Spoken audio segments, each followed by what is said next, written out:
Boys कम दिख रहे हैं या दिख ही नहीं रहे हैं और लड़कियां दिख रही हैं.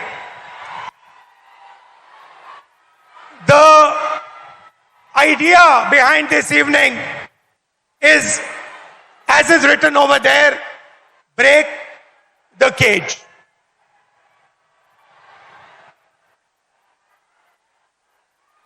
I'd first like to remind you of one thing. Can I do that? Now, all of you in your lives must have been told many things, nice things, bad things. Many of you must have felt scared. You feel scared sometimes on the street? You do? But I want you to remember one thing. If there's one thing that you remember from this evening, it is this: that every single one of you is unique in this universe. If I was to look for any one of you, I will not be able to find a replica of that person. You are unique, you are special, you are individual, and you have your own dream, your own vision for your life. Am I right or am I wrong? I'm right. Many times people ask me, what is India's biggest strength? And you get many answers when you ask this question. Somebody will say our economy. Somebody will say our military. Somebody will say our medical system. Somebody might even say our people. But I am very clear on what is India's biggest strength, our biggest asset.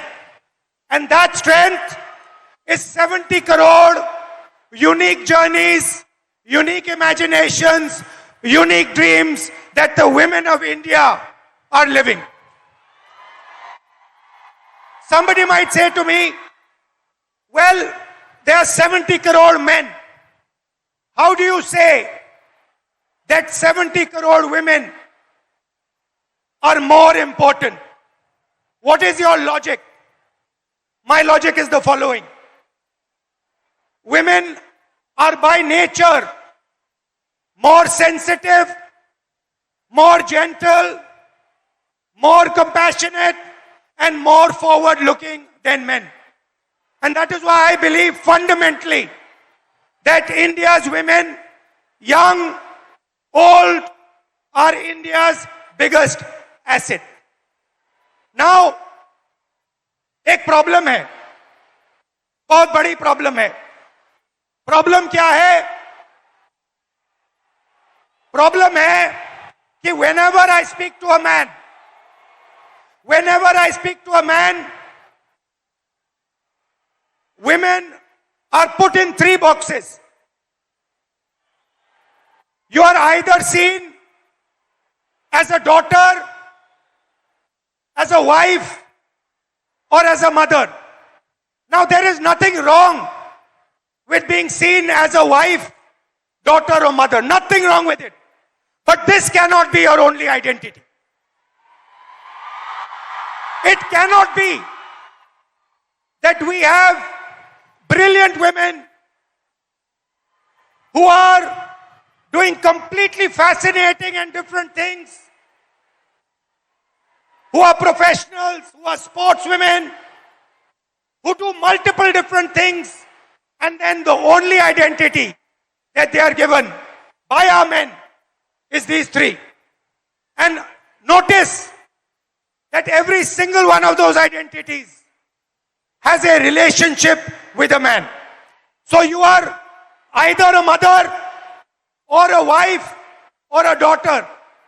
And I'd like to quote over here the Manusmriti, which says clearly, in childhood, a female must be subject to her father. Meaning, the Manusmriti says In childhood, a female belongs to her father. In youth, she belongs to her husband. When her Lord is dead, she belongs to her sons. A woman must never be independent. This is a direct quote from the Manusmriti. And these words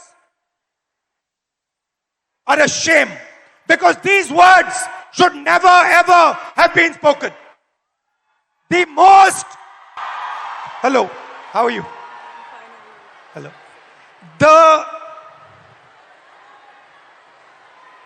The biggest strength of this country is the fact that our women should be independent, should stand for themselves, should believe in themselves. You belong to nobody. You do not belong to anybody except yourself.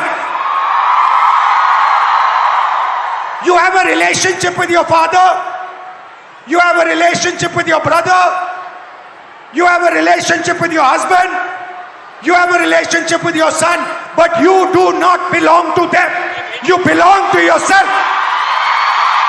And I'd like to listen to you. Hello.